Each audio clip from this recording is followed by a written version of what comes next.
Michael B Jordan and Ryan Coogler కాంబోలో 2025లో వచ్చిన సాలిడ్ హర్రర్ థ్రిల్లర్ మూవీయే సిన్నర్స్. 1930s బ్యాక్డ్రాప్లో తమ సొంత ఊరికి తిరిగొచ్చిన ట్విన్ బ్రదర్స్కి ఎదురయ్యే ఏన్షియంట్ ఈవిల్. ఇదొక సర్వైవల్ స్టోరీ మాత్రమే కాదు, ఒక బ్లడ్ బాత్. ఒక ఫుల్ డే అండ్ నైట్ ఈ బ్రదర్స్ లైఫ్లో జరిగే ఈవెంట్సే ఈ మూవీ.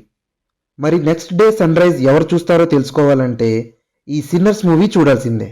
ఈ వీడియోలో నేను మీకు ఈ మూవీ స్టోరీని ఎక్స్ప్లెయిన్ చేయబోతున్నాను. వీడియో చివరి వరకు చూడండి, ఎందుకంటే లాస్ట్లో వచ్చే ట్విస్ట్ మాత్రం మైండ్ బ్లోయింగ్.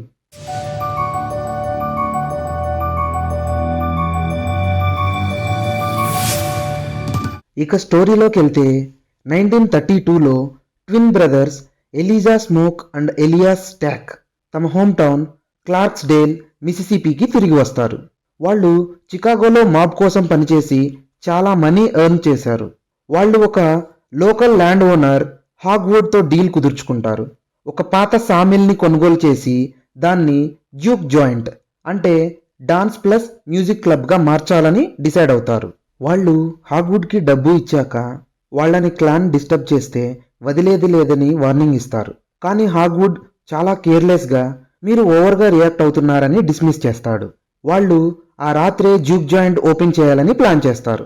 అంకుల్ జేడీని కలుస్తారు. అతని కొడుకు శామీని గిటార్ ప్లే చేయడం కోసం రిక్రూట్ చేసుకుంటారు. జేడీ అపోజ్ చేసినా శామీ యాక్సెప్ట్ చేస్తాడు. కానీ సండే చర్చికి తప్పకుండా వస్తానని ప్రామిస్ చేసి వెళ్తాడు. తర్వాత వాళ్ళు ఒక హిడెన్ ట్రక్ని రిట్రీవ్ చేస్తారు. స్మోక్, స్టాక్, శామీ అక్కడి నుంచి విడిపోతారు. స్టాక్ కారులో శామీని తీసుకుని వెళ్తాడు. రోడ్లో శామీ గిటార్ ట్యూన్ ప్లే చేస్తాడు. స్టాక్ చాలా ఆశ్చర్యపోతాడు. అతనిలో ఎంత మ్యూజిక్ టాలెంట్ ఉందో గుర్తిస్తాడు. వాళ్ళు లోకల్ ట్రైన్ స్టేషన్కి వెళ్ళి డెల్టా అనే లోకల్ మ్యూజిషియన్ని కూడా రిక్రూట్ చేసుకుంటారు. ఈ టైంలో శామీ ఒక మ్యారీడ్ ఉమెన్ పర్లీన్ని చూసి అట్రాక్ట్ అవుతాడు. ఆమెను జాయింట్కి రావాలని ఇన్వైట్ చేస్తాడు. స్టాక్కి మాత్రం తన పాస్ట్ ఎదురవుతుంది. అతని ఎక్స్ లవర్ మేరీ కన్ఫరెంట్ చేస్తుంది. ఆమె ఇప్పుడు మ్యారీడ్ అయినా కూడా ఇంకా అతని మీద ఫీలింగ్స్ ఉన్నాయని కన్ఫెస్ చేస్తుంది.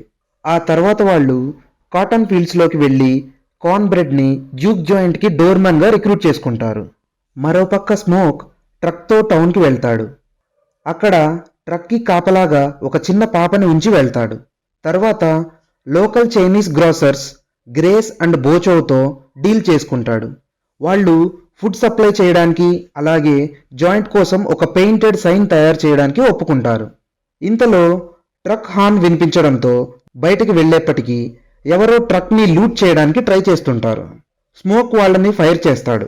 ట్విన్స్ థింగ్స్ని టచ్ చేస్తే ఇదే గతి పడుతుందని చెప్తాడు. తర్వాత స్మోక్ తన ఎస్ట్రేంజర్ లవర్ యానీని కలుస్తాడు.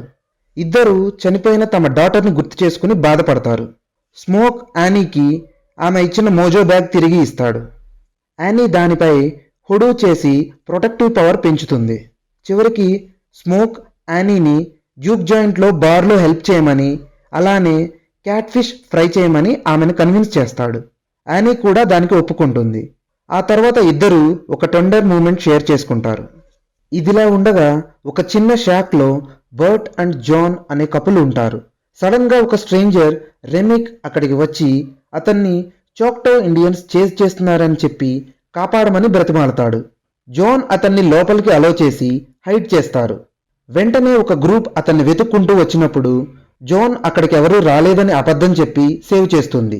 కానీ త్వరలోనే రెమిక్ ఒక వ్యాంపైర్ అని తెలిసిపోతుంది. అతను బర్ట్ని వ్యాంపైర్గా మార్చేస్తాడు. చివరికి జాన్కి కూడా అదే గతి పడుతుంది. ఇక సన్సెట్ అయ్యాక ఫైనల్గా డ్యూక్ జాయింట్ ఓపెన్ అవుతుంది.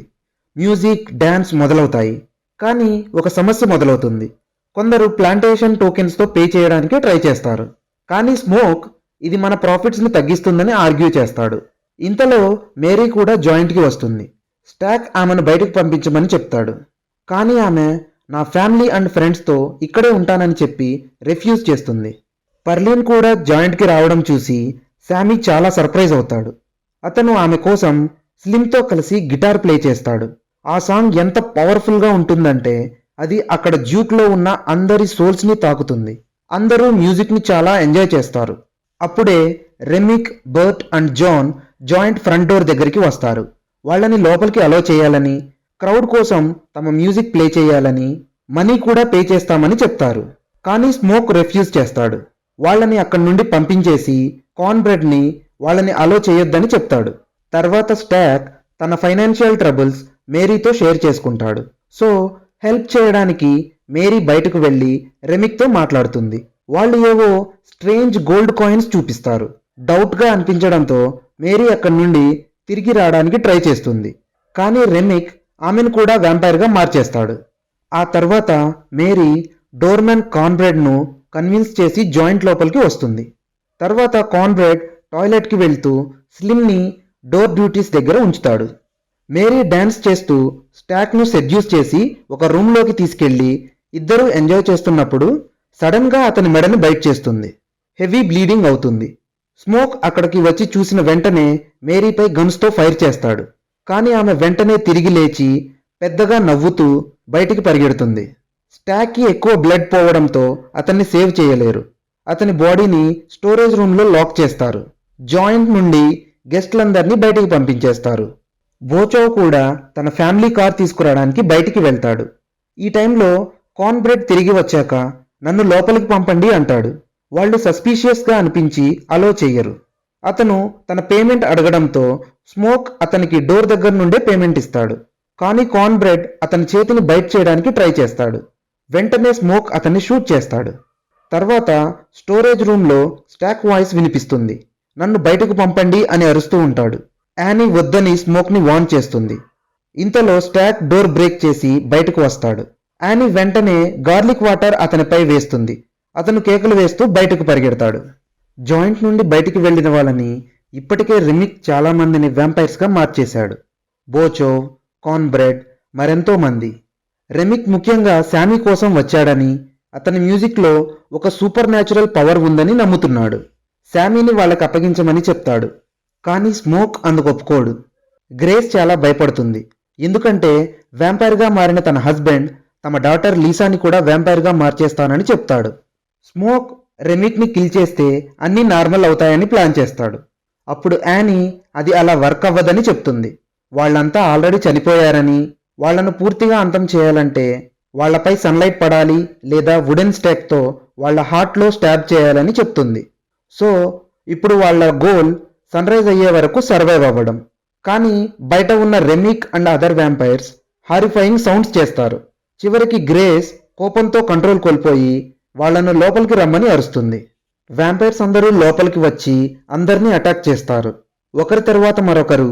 అలా గ్రేస్, పర్లిన్, యానీ కూడా పడిపోతారు. యానీ వ్యాంపైర్గా మారకముందే ఆమె రిక్వెస్ట్ చేసినట్టు స్మోక్ స్వయంగా ఆమెను హార్ట్లో స్టాబ్ చేసి అంతం చేస్తాడు. స్లిమ్ తనను తాను సాక్రిఫైస్ చేసి స్మోక్ అండ్ శామీని ఎస్కేప్ అయ్యేలా చేస్తాడు. అప్పుడు స్మోక్ వ్యాంపైర్గా మారిన తన బ్రదర్ స్టాక్తో ఫైట్ చేస్తాడు. చాలా తీవ్రంగా కొట్టుకుంటారు. స్మోక్ మెడలో ఉన్న మోజో బ్యాగ్ పవర్ వల్ల అతన్ని బైట్ చేయలేడు. అప్పుడు స్టాక్ స్మోక్ని కూడా వ్యాంపైర్గా మారమని చెప్తాడు. కానీ స్మోక్ ఒప్పుకోడు. శామీకి రెమిక్ ఎదురుపడతాడు. వ్యాంపైర్ లాగా మార్చడానికి ట్రై చేయడంతో శామీ తన గిటార్తో అతన్ని అటాక్ చేస్తాడు. అప్పుడు ఒక సిల్వర్ పీస్ రెమిక్ తలకి గుచ్చుకుంటుంది. ఆ టైంలో స్మోక్ వచ్చి రెమిక్ను హార్ట్లో స్టాబ్ చేస్తాడు. అతను పిల్లర్ ఆఫ్ ఫ్లేమ్లో వ్యానిష్ అవుతాడు. ఇంతలో సన్ రైజ్ కూడా అవుతుంది. మిగతా వ్యాంపైర్స్ అన్నీ ఫైర్లో అంతమైపోతాయి. స్మోక్ శామీకి కారు ఇచ్చి టౌన్ వదిలి వెళ్ళిపోమని చెప్తాడు. తాను మాత్రం అక్కడే వెయిట్ చేసి హాగ్వుడ్ అండ్ అతని మెన్తో ఫైట్ చేస్తాడు. యానీ ఇచ్చిన మోజో బ్యాగ్ తీసేసి వారిని అంబుష్ చేసి ఎక్కువ మందిని చంపేస్తాడు. కానీ చివరికి అతను కూడా చాలా సివియర్గా గాయపడతాడు. లాస్ట్ విజన్లో స్మోక్ యానీ అండ్ వాళ్ళ బేబీని చూస్తాడు. హాగ్వుడ్ని కూడా చంపేసి తను చనిపోతాడు. శామీ కారులో చర్చికి చేరుకుంటాడు. బాగా రక్తంతో గాయపడి ఉండడం చూసి అతని ఫాదర్ అతన్ని బ్లూస్ మ్యూజిక్ వదిలేయమని చెప్తాడు. కానీ శామీ అందుకు ఒప్పుకోడు. కారులో తన బ్రోకెన్ గిటార్తో వెళ్ళిపోతాడు. కొన్ని ఇయర్స్ తర్వాత శామీ ఒక ఫేమస్ బ్లూస్ మ్యూజిషియన్ అవుతాడు. 1992లో చికాగోలో ఒక పర్ఫార్మెన్స్ తర్వాత శామీని స్టాక్ అండ్ మేరీ కలుస్తారు. ఆ రోజు వాళ్ళిద్దరూ అంతం కాలేదని రివీల్ చేస్తాడు. స్మోక్ తనను చంపకుండా శామీకి హాని చేయొద్దనే ఒక్క కండిషన్తో వదిలేశాడని చెప్తాడు. ప్రెజెంట్ శామీ బాగా ఏజ్డ్ కాబట్టి ఎక్కువ కాలం ఉండడని, వ్యాంపైర్ అవ్వాలనుకుంటే చెప్పమని స్టాక్ అడుగుతాడు. కానీ శామీ రిఫ్యూజ్ చేస్తాడు. చివరగా ఒక ఓల్డ్ సాంగ్ ప్లే చేయమని స్టాక్ రిక్వెస్ట్ చేస్తాడు. అప్పుడు శామీ తన రీస్టోర్డ్ గిటార్ తీసుకుని ప్లే చేస్తాడు. లాస్ట్లో శామీ ఆ రోజు నాకు నైట్ మేర్లా ఉంటుంది కానీ సన్ రైజ్ వచ్చేంత వరకు అది నా లైఫ్లో బెస్ట్ డే అని చెప్తాడు. అప్పుడు స్టాక్ కూడా నేను నా బ్రదర్ని అండ్ సన్ని రెండింటినీ చివరిసారి చూసిన రోజు, అదే నా ఫ్రీడమ్ మూమెంట్ అని చెప్తాడు. తర్వాత వాళ్ళు అక్కడి నుండి వెళ్ళిపోతారు. That's the story.